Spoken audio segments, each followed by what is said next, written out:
మంత్రి ఆనం రామనారాయణ రెడ్డి శాసన మండలిలో జరిగిన తిరుమల తిరుపతి దేవస్థానంలో జరుగుతున్న వివిధ కార్యక్రమాలపై మాట్లాడారు. తిరుమల తిరుపతి దేవస్థానాలలో జరుగుతున్న వివిధ కార్యక్రమాలపై ఆయన సమాధానం ఇచ్చారు. పెద్దల సభలో శాసన మండలి సభ్యులకు ప్రాధాన్యత ఇస్తామని ఆయన హామీ ఇచ్చారు. అధ్యక్ష, మొదటగా ఓం నమో వెంకటేశాయ అనేటువంటి దీంతో అసలు ఈ చర్చ ప్రారంభించుంటే కొంచెం ఇంకా బాగుండేది అధ్యక్ష. కానీ ఇవాళ గౌరవ సభ్యులు చాలామంది చాలా విషయాలు చెప్పారు అధ్యక్ష. కానీ సభ్యులు అడిగిన ప్రశ్నలు కానీ నేను చెప్పబోయే సమాధానాలు కానీ వినడానికి అవసరమైన మండలి సభ్యులు వాళ్ళు ఎవరు ఇక్కడ లేరు అధ్యక్ష. ఎందుకంటే వాళ్ళు వినుంటే ఇంకా బాగుండేది అధ్యక్ష. ఇవాళ రామ్ గోపాల్ రెడ్డి గారితో మొదలుపెట్టి పెద్దలు అనేక పార్టీల వాళ్ళు అనేక అనుబంధ ప్రశ్నలు ఇవ్వడం జరిగింది. మొదటిగా ఈ ప్రశ్న ఇచ్చినటువంటి రామ్ గోపాల్ రెడ్డి గారు పరకామణిలో $, అంటే ఆ నిధులు టెస్ట్ చేసేటప్పుడు లెక్క పెట్టేటప్పుడు దానికి సంబంధించినటువంటి ఆ $, ని రవికుమార్ అనేటువంటి వ్యక్తి దాన్ని తస్కరించాడని, దాని ద్వారా దాదాపు 100 కోట్ల రూపాయల పైన తిరుమల తిరుపతి దేవస్థానానికి నష్టం వాటిల్లిందని వారు చెప్పడం జరిగింది అధ్యక్ష. నాకు కూడా రామ్ గోపాల్ రెడ్డి గారు ఒక రిప్రజెంటేషన్ ఇచ్చారు అధ్యక్ష దీనిపైన. దీనిలో FIR నంబర్ 24/2023 అనేటువంటి ఈ యొక్క FIR బుక్ చేసి తిరుమల పోలీస్ స్టేషన్లో కేసు కూడా నమోదు చేయడం జరిగింది అధ్యక్ష. వారు చెప్పిన దాంట్లో కొన్ని వాస్తవాలు ఉన్నాయి అధ్యక్ష. FIR బుక్ చేసిన వెంటనే మరి ఇన్వెస్టిగేషన్ ఎంత చేశారో తెలియదు కానీ ఛార్జ్షీట్ కూడా ఫైల్ చేశారు అధ్యక్ష.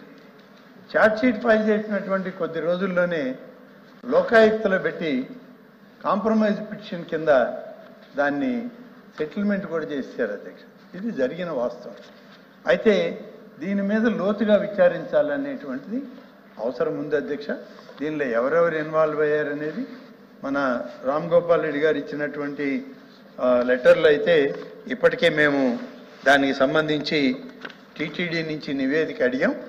దీనికి సంబంధించి వారు చెప్పిన దాంట్లో మరి ఒక సర్కిల్ ఇన్స్పెక్టరు ఉన్నాడు, అట్లాగే అప్పటి టీటీడీ బోర్డు చైర్మన్ ఉన్నారు, అప్పటి ఈఓ ఉన్నారు, అప్పటి తిరుపతి సూపరింటెండెంట్ ఆఫ్ పోలీస్ కూడా ఉన్నారు. అంటే డెసిగ్నేషన్స్ మాత్రమే చెప్తున్నాను అధ్యక్ష.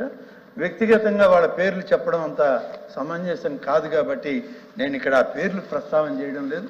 కానీ నా ఇచ్చినటువంటి లెటర్లో మాత్రం చాలా స్పెసిఫిక్గా నేమ్స్ తోటి రామ్ గోపాల్ రెడ్డి గారు నాకు ఆ నివేదిక ఇవ్వడం జరిగింది అధ్యక్ష. కానీ ఇది జరిగినటువంటి దానిలో చాలా అనుమానాలు ఉన్నాయి. ఆ అనుమానాల మీద నివేదికలు అడిగాం. దాని మీద ఎంక్వైరీ కూడా చేయాలనేటువంటిది ఇవాళ ఉన్నటువంటి పరిస్థితి అధ్యక్ష. వీటన్నిటినీ గమనించిన తర్వాతనే అధ్యక్ష, తమరికి కూడా తెలుసు, సభ్యులందరికీ కూడా తెలుసు, ఈ ప్రభుత్వం ఏర్పడేటువంటి సమయంలోనే ఇప్పటి గౌరవ ముఖ్యమంత్రి శ్రీ చంద్రబాబు నాయుడు గారు తిరుమల శ్రీ వెంకటేశ్వర స్వామి యొక్క ఆశీస్సుల కొరకు ఈ రాష్ట్రం సౌభాగ్యంతో సుభిక్షంగా ఉండాలని కోరుకోవడానికి ఆయన కుటుంబంతో సహా ఆయన తిరుమల తిరుపతి దేవస్థానాన్ని సందర్శించడం, అక్కడ దేవదేవుని యొక్క సందర్శన ప్రార్థనలు అయిన తర్వాత ఆయన అక్కడే ప్రకటించారు అధ్యక్ష, తిరుమల తిరుపతి దేవస్థానం సంబంధించిన ఇవాళ దర్శనం స్వామివారి ఆశీస్సులు తీసుకున్నాం. ఈ రాష్ట్రంలో జరిగేటువంటి అనేక అక్రమాలు అన్యాయాలకి, అలాగే దేవాదాయ శాఖలో తిరుమల దగ్గర నుంచి 5 సంవత్సరాలు జరిగినటువంటి అనేక అక్రమాలకి ఇవాళే వాటిని ప్రక్షాళన చేయడానికి తిరుమల నుంచే నేను ప్రారంభిస్తున్నాననేటువంటి ప్రకటన కూడా ఆయన ఆనాడు మనకి మీడియా ద్వారా పంపడం జరిగింది అధ్యక్ష.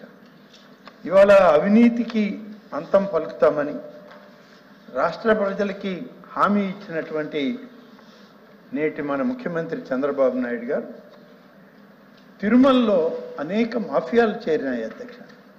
వీటన్నిటినీ గమనించారు ఆయన. తిరుమలలో అధ్యక్ష దురదృష్టం ఏంటంటే చాలా పవిత్రమైనటువంటి ఆలయం అధ్యక్ష. ఆ దేవదేవుడు కొలువై ఉండేటువంటి తిరుమలలో ఇవాళ గంజాయి మాఫియా, మాదక ద్రవ్యాలు ఇటువంటి అన్నీ కూడా దొరుకుతున్నాయి అనేటువంటి సమాచారం అందిన తర్వాత గౌరవ ముఖ్యమంత్రి గారు ఎంతో ఆవేదనతో మరి ఇక్కడి నుంచే ప్రక్షాళన చేస్తాననేటువంటి ప్రకటన ఆ రోజు వారు ఇచ్చారంటే ఎంతటి దయనీయమైన స్థితికి ఆ తిరుమల దేవస్థానం యొక్క పరిస్థితులు వచ్చాయో మనకు అర్థమవుతుంది అధ్యక్ష. తిరుమలలో పవిత్ర స్థలం కాబట్టి గోవింద నామాలు తప్ప ఇంకా ఏ ప్రకటన కూడా ఇక్కడ ఉండకూడదు, ఏ ఒక్క ప్రచార ఆర్భాటాలు ఇక్కడ రాకూడదు, ఎవరు కూడా దీని మీద స్లోగన్ చెప్పడం కానీ ఇవి ఏ రాజకీయ పార్టీలు కానీ ఎవరు కూడా చేయడానికి లేదని ఆనాడే ఆయన ప్రకటించడం జరిగింది. దురదృష్టం అధ్యక్ష, మాకు కూడా తెలుసు, 4 దశాబ్దాలుగా ప్రజా జీవితంలో ఉన్నాం, అనేక సందర్భాల్లో ప్రభుత్వాల్లో మంత్రులుగా ఉన్నాం, ఎమ్మెల్యేలుగా ఉన్నాం. తిరుమలకి వెళ్ళినప్పుడు ఏ రోజు కూడా తిరుమల పవిత్రత పాడయ్యే విధంగా మేము రాజకీయ స్టేట్మెంట్లు మేము ఆ తిరుమలలో ఏనాడు ఇవ్వలేదు. అది అనేక మంది మీడియా ప్రతినిధులు వచ్చి అడుగుతుంటారు, ఆ పార్టీ ఏంటి, ఈ పార్టీ ఏంటి, మీ నాయకుడు, ఆ నాయకుడు, ఎన్నున్నా సరే తిరుమల క్షేత్రంలో మాత్రం రాజకీయ ప్రసంగాలు మేము చెయ్యం, స్టేట్మెంట్లు ఇవ్వమని చెప్పి చాలా ఖచ్చితంగా మేము చెప్తూ వచ్చేవాళ్ళం. అదేవిధంగా మన ముఖ్యమంత్రి శ్రీ చంద్రబాబు నాయుడు గారు కూడా తిరుమల పవిత్రతను కాపాడాలి, మరీ ముఖ్యంగా ఆ దేవదేవుని యొక్క పాదాల చెంత ఉన్న గ్రామంలో ఆయన జననం, ఆయన విద్యాభ్యాసం ఈరోజు ఈ స్థాయిలో ఆయన నిలబడడానికి ఆ తిరుమల తిరుపతి దేవదేవుని యొక్క ఆశీస్సులు ఉన్నాయి అధ్యక్ష. అందుకని తిరుమలలో రాజకీయ ప్రసంగాలు ఉండకూడదనేది ఇవాళ అందరి యొక్క అభిమతం. కానీ గడిచిన 5 సంవత్సరాలు అనేక సందర్భాల్లో చూసాం అధ్యక్ష, రాజకీయ నాయకుల మీద వాళ్ళు అనేకమైన ప్రకటనలు, వాళ్ళకి నచ్చిన నాయకుల్ని పొగడుకోవడం, వాళ్ళకి కావాల్సిన నినాదాలు, ఆఖరికి అధ్యక్ష వాళ్ళ పార్టీ జెండాలను కూడా కార్లకు కట్టి వాళ్ళు తీసుకుపోతుంటే మరి అక్కడ ఉన్నటువంటి సిబ్బంది, పోలీస్ సిబ్బంది దాన్ని ఆపి జెండాలు తీయమంటే అధికారుల మీద, ఆ పోలీస్ అధికారుల మీద కూడా తిరుగుబాటు చేసి దౌర్జన్యం చేసిన సంఘటనలు తిరుమలలో మనం చూసాం అధ్యక్ష. కాబట్టి అటువంటి పవిత్రమైన స్థలంలో ఇవి ఏనాడు జరగకూడదనేటువంటిది ఇవాళ మా ముఖ్యమంత్రి గారి యొక్క ఆలోచన. దాని ప్రకారమే మేము అక్కడి నుంచి మొదలుపెట్టాం అధ్యక్ష. దీనిలో అధ్యక్ష ఈరోజు దానికి సంబంధించి విజిలెన్స్ అండ్ ఎన్ఫోర్స్మెంట్ వాళ్ళు ఇవాళ మొదలుపెట్టారు అధ్యక్ష. అందరికీ నేను మనవి చేసేది అధ్యక్ష, మన గౌరవ సభ్యులకి తమ ద్వారా ఎక్కడ ఏదైనా సరే అధ్యక్ష, మనం ఒకటి మాత్రం గమనించుకోవాలి అధ్యక్ష, మనం అందరం కూడా ఆత్మసాక్షిగా, మనస్సాక్షిగా ఈ సభలోకి వచ్చేటప్పుడు మనం ప్రమాణం, కానీ జరిగేటువంటి కార్యక్రమాల్లో మాత్రం ఈ ఆత్మసాక్షి, మనస్సాక్షిని మరి ముఖ్యంగా తిరుమల తిరుపతి దేవస్థానమే కాదు అధ్యక్ష, అనేక ఆలయాల్లో చాలామంది దీని సంగతి మర్చిపోయి మరి అక్కడ తమ స్వార్థం కోసము, రాజకీయ ప్రాబల్యం కోసము ఈ విధంగా చేయడం అనేటువంటిది చాలా ఇబ్బందికరమైన పరిస్థితులు. దేవాదాయ శాఖలో ఇలాంటి పరిస్థితులను చూసిన తర్వాత మేము కూడా కొన్ని నిబంధనలు, కొన్ని మార్పులు తీసుకురావడానికి ఇప్పటికే కొంత ప్రయత్నం చేస్తున్నాం అధ్యక్ష. తిరుమలలో గత 5 సంవత్సరాలుగా అధ్యక్ష ఇవాళ ప్రశ్నలు చాలా అడిగారు. అందరూ అడిగినటువంటి ప్రశ్నలకి చివరిలో చెప్తాను అధ్యక్ష. అందరం అడిగింది మాకు కూడా అవసరమైంది అధ్యక్ష, తిరుమల తిరుపతి దేవదేవుని యొక్క దర్శనానికి కావాల్సిన లేఖల గురించి చెప్తాం అధ్యక్ష, దానికి కూడా. కానీ ఇవాళ అధ్యక్ష 5 సంవత్సరాలుగా అధ్యక్ష చిన్న పిల్లలకు, భక్తులకు ఇవ్వవలసిన పాలు, అల్పాహారం కూడా క్యూ లైన్లలో నిలబడి ఉంటే ఇచ్చిన పాపాన పోలేదు అధ్యక్ష. ఎంత బాధాకరం అధ్యక్ష. ఒక్కొక్క రోజు కనీసం 15 గంటల నుంచి 24 గంటలు, 30 గంటలు కూడా స్వామివారి దర్శనానికి క్యూ లైన్లలో భక్తులు పసిబిడ్డలను పెట్టుకొని ఉంటే పాలు, అల్పాహారం ఇచ్చిన సందర్భాలు లేవు. మన ప్రభుత్వం ఈనాడు ముఖ్యమంత్రిగా చంద్రబాబు నాయుడు గారు రాగానే దీన్ని మార్పు చేయండి, క్యూ లైన్లలో ఉన్న పసిబిడ్డలకి పాలు, అల్పాహారం సమయం గడిచే కొంది ఎంత సమయంలో, ఏ సమయంలో ఏది ఇవ్వాలనో అవన్నీ ఆ క్యూ లైన్లలో ఉన్న భక్తులకి ఆ యొక్క తిరుమల తిరుపతి దేవస్థానం నుంచే అన్నీ కూడా సరఫరా చేయాలని ఆదేశాలు ఇవ్వడం, ఆ ఆదేశాలని వాళ్ళ పాటిస్తూ ఉన్నారు అధ్యక్ష. అధ్యక్ష, అదేవిధంగా శ్రీవాణి ట్రస్ట్ గురించి అడిగారు అధ్యక్ష. శ్రీవాణి ట్రస్ట్ గురించి కూడా ఒక విషయం తమకు చెప్తాను అధ్యక్ష. ఈ శ్రీవాణి ట్రస్ట్లో ఇప్పటికీ 1300 కోట్ల రూపాయలు వసూలైంది అధ్యక్ష. 1000 కోట్ల రూపాయలు బ్యాంకుల్లో డిపాజిట్ చేశామన్నటువంటి సమాచారం నాకు ఈరోజే ఇప్పుడే, ఇది 2 రోజుల నుంచి సమాచారం అడుగుతుంటే ఇవాళ ఇప్పుడే మాకు ఆ సమాచారం అందింది అధ్యక్ష. ఆ సమాచారాన్ని మీ ద్వారా గౌరవ సభ్యులకు తెలియజేస్తున్నా. ఈ 1300 కోట్లలో 1000 కోట్ల రూపాయలు డిపాజిట్లు పెట్టారు. మిగిలినటువంటి 300 కోట్ల రూపాయలని ఒకే ఒక పనికి 600 కోట్ల రూపాయలకి ఎస్టిమేషన్లు వేసి టెండర్లు పిలిచారు అధ్యక్ష. 300 కోట్లకి 600 కోట్ల టెండర్ ఏందని నేను అడిగితే నాకు వచ్చినటువంటి సమాచారం అధ్యక్ష, టీటీడీ అధికారుల దగ్గర నుంచి ఈ సంవత్సరం నుంచి వచ్చే డబ్బు కూడా దానికి ఖర్చు పెట్టడానికి మేము ముందే 600 కోట్ల రూపాయలు ఒకే ఒక వర్క్ మీద ఖర్చు పెట్టడానికి మేము నిర్ణయం తీసుకున్నామనేటువంటిది, అంటే ఆనాడు ఉన్నటువంటి బోర్డు అధ్యక్ష, ఆనాడు చైర్మన్ గారు, ఆ బోర్డు, ఆ ఈఓ గారు తీసుకున్న నిర్ణయం అలాంటి నిర్ణయం అధ్యక్ష. 600 కోట్ల రూపాయలతో తిరుపతి గోవిందరాజులు స్వామి సత్రం పునరుద్ధరణ అధ్యక్ష. ఉన్న సత్రాన్ని కొలగొట్టారు. ఆ కూలగొట్టిన సత్రాన్ని మళ్ళీ పునర్నిర్మాణం చేయడానికి 600 కోట్ల రూపాయలతో ఎస్టిమేట్లు వేశారు. ఈ 600 కోట్ల రూపాయలకి మన దగ్గర ఉండేది 300 కోట్లే. ఈ సంవత్సరం వచ్చేటువంటి, పై సంవత్సరం వచ్చేటువంటి శ్రీవాణి ట్రస్ట్లో వచ్చేటువంటి నిధులు కూడా దీనికే ఖర్చు చేయడానికి ఒక నిర్ణయం జరిగిందనేటువంటి సమాచారం నాకు వచ్చింది అధ్యక్ష. కానీ దీనిలో చాలా లోపాలు ఉన్నాయి. ఈ టెండరింగ్ విధానంలోనే లోపాలు ఉన్నాయి. ఈ టెండర్స్ అంటున్నారు, ఈ ప్రొక్యూర్మెంట్ అంటున్నారు. అన్నీ చూస్తే అధ్యక్ష, నేను డీటెయిల్స్ అడిగాను, మా వాళ్ళు ఇంకా డీటెయిల్స్ ఇవ్వాల్సింది ఉంది నాకు. 0.1% లెస్ అధ్యక్ష ఒక టెండర్, 0.2% ఇంకొక టెండర్, 0.5% ఇంకొక టెండర్ అధ్యక్ష. అంటే 1% కూడా లేదు లెస్. కేవలం 0.5%తో టెండర్లు ఇచ్చేస్తున్నారు అధ్యక్ష. భగవంతుని సొత్తు రాళ్లపాలైపోతుందని అంటాం అధ్యక్ష సామెత. కానీ ఇవాళ దేవుడి సొత్తు దొంగల పాలైపోతుంది అధ్యక్ష. దీన్ని ఎవరికి చెప్పుకోవాలని అంటే తిరిగి మనం ఆ దేవదేవుడికే చెప్పుకోవాల్సిన పరిస్థితి ఈ రాష్ట్రంలో ఇవాళ ఈ యొక్క ఆలయాల పర్యవేక్షణలో బయటపడుతూ ఉంటే దాని మీద పూర్తిగా బాధపడాల్సినటువంటి సమయం వచ్చింది అధ్యక్ష.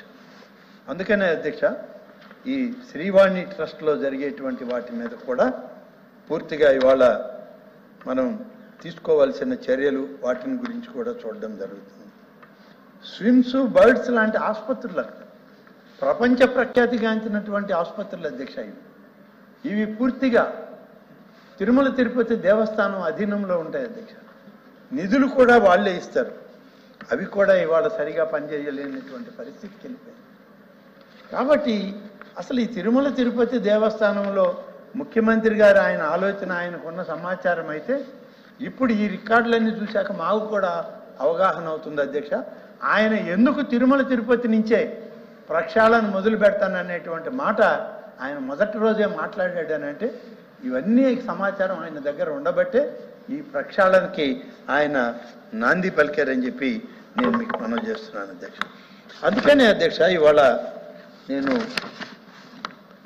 మీకు మనవి చేసేది, ఇప్పటికే తిరుమల తిరుపతి దేవస్థానం మీద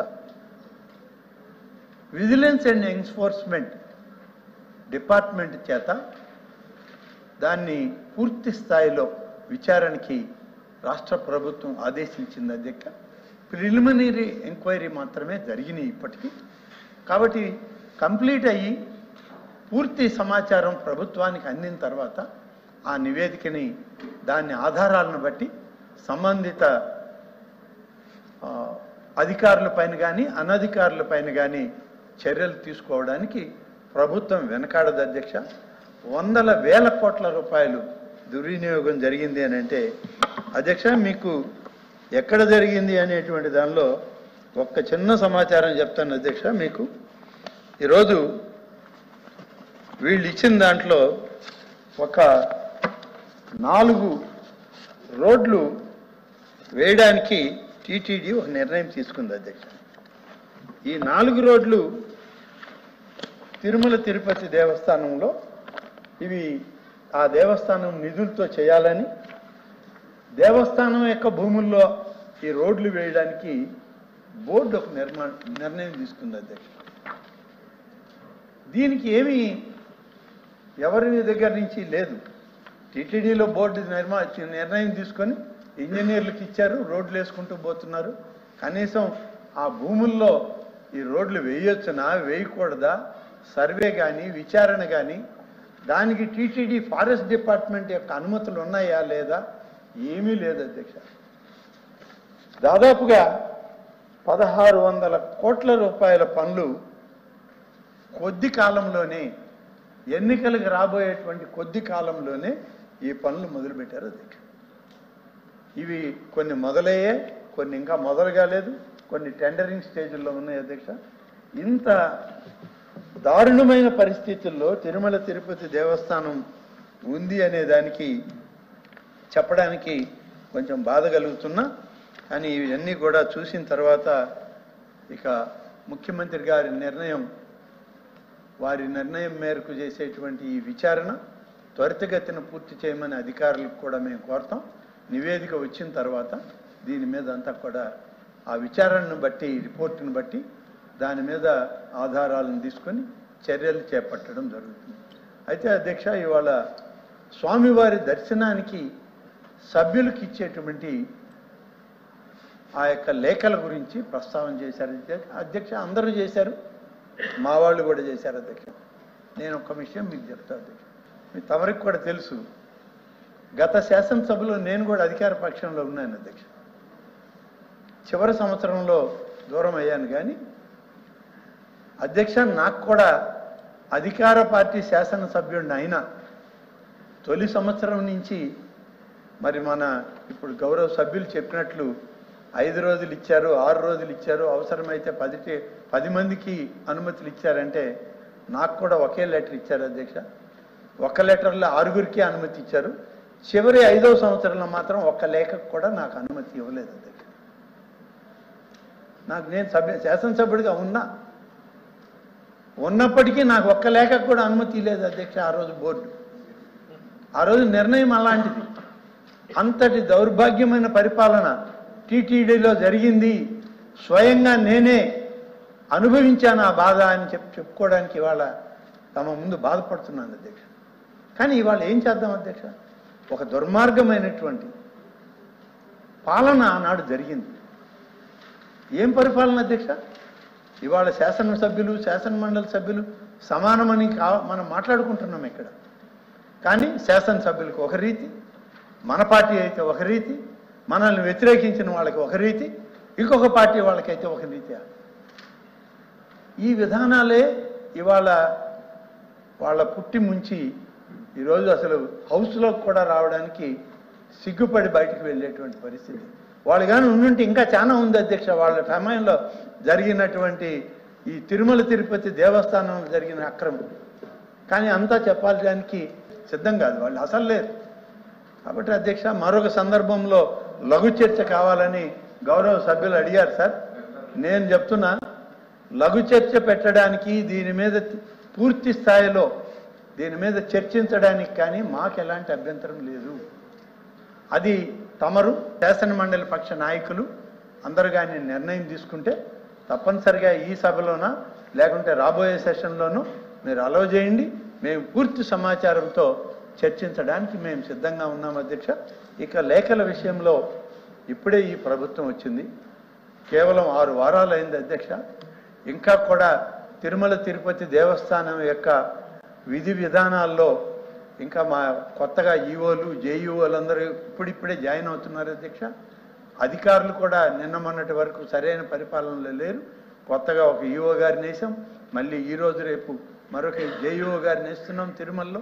అలాగే కింద ఉన్నటువంటి జేఈఓలు కూడా ఇవాళ ఎవరి స్థానాల్లో వాళ్ళు వచ్చేదానికి అందరూ కూడా పనిచేస్తున్నారు అధ్యక్ష. త్వరలోనే దీని మీద సమగ్రమైన ఆలోచన చేసి గౌరవ ముఖ్యమంత్రి గారితో కూడా మాట్లాడిన తర్వాత అందరికీ ఒకే విధంగా ఉండేటట్లు ఈ దైవ దర్శనానికి కావాల్సిన ఏర్పాట్లు చేయడానికి అన్ని నిర్ణయాలు తీసుకుంటాం అధ్యక్ష. మీకు గౌరవనీయ సభ్యులు చెప్పారు అధ్యక్ష, మాధవ్ గారు చెప్పింది వాస్తవం అధ్యక్ష. చివరి రోజులు ఎలక్షన్కి ముందు అధ్యక్ష అధికార పార్టీ శాసనసభ్యులు ఆ రోజు ఉన్న వాళ్ళకి రోజుకు 10 మంది పోయేటట్టు ఒక లెటర్ ఇచ్చారు అధ్యక్ష. ప్రతిపక్షానికి లేదు, ప్రతిపక్షానికి నెట్టబడ్డ వాళ్ళకి మాకు లేదు, అసలు లెటరే లేదు. ఇంత దయనీయమైన పరిస్థితులు టీటీడీలో జరిగాయి. స్వయంగా ఇవాళ చెప్పక తప్పదు ఇక్కడ. ఎందుకంటే మాధవ్ ప్రతిపక్ష పార్టీ లేదంటే నేనున్నానని గౌరవ సభ్యుడు చేయెత్తారు సార్. కాబట్టి వారికే చెప్తున్నా, అప్పుడున్న అధికార పార్టీ ఎన్నికలకు ముందు ఒక 6 నెలల ముందు సభ్యులకి శాసనసభ్యులకి 10 మందికి ఒక లెటర్ లెక్కన మీరు ఇవ్వచ్చు అని చెప్పి అలవ్ చేశారు. ఇది ఎక్కడ చట్టమో ఆనాడు ఉన్నటువంటి ఈవో, ఆనాడు ఉన్నటువంటి బోర్డు అధ్యక్షులు ఎవరు నిర్ణయం తీసుకున్నారు, ఎలా నిర్ణయం తీసుకున్నారు, ఏమీ లేదు అధ్యక్ష. మీరు ఇవ్వండి పోండి. నోటి మాటగా జరిగిన ఆదేశాలు బోలెడు ఉన్నాయి అధ్యక్ష తిరుమల. ఇవన్నీ ప్రక్షాళన చేయాల్సిన అవసరం ఉంది. కాబట్టే మా ముఖ్యమంత్రి గారు నిర్ణయం తీసుకుని విజిలెన్స్ అండ్ ఎన్ఫోర్స్మెంట్కి వారు ఆదేశాలు ఇచ్చారు. త్వరలోనే ఆ నివేదిక వస్తుంది. నివేదిక వచ్చాక సంపూర్ణంగా సమగ్రంగా ఆ నివేదికని అమలు చేస్తూ తప్పనిసరిగా వాళ్ళ మీద చర్యలు తీసుకొని ఒక సమగ్ర రూపకల్పనలో ప్రణాళికతో మేము ముందుకెళ్తామని చెప్పి తమ ద్వారా గౌరవ సభ్యులకి తెలియజేస్తున్నాను.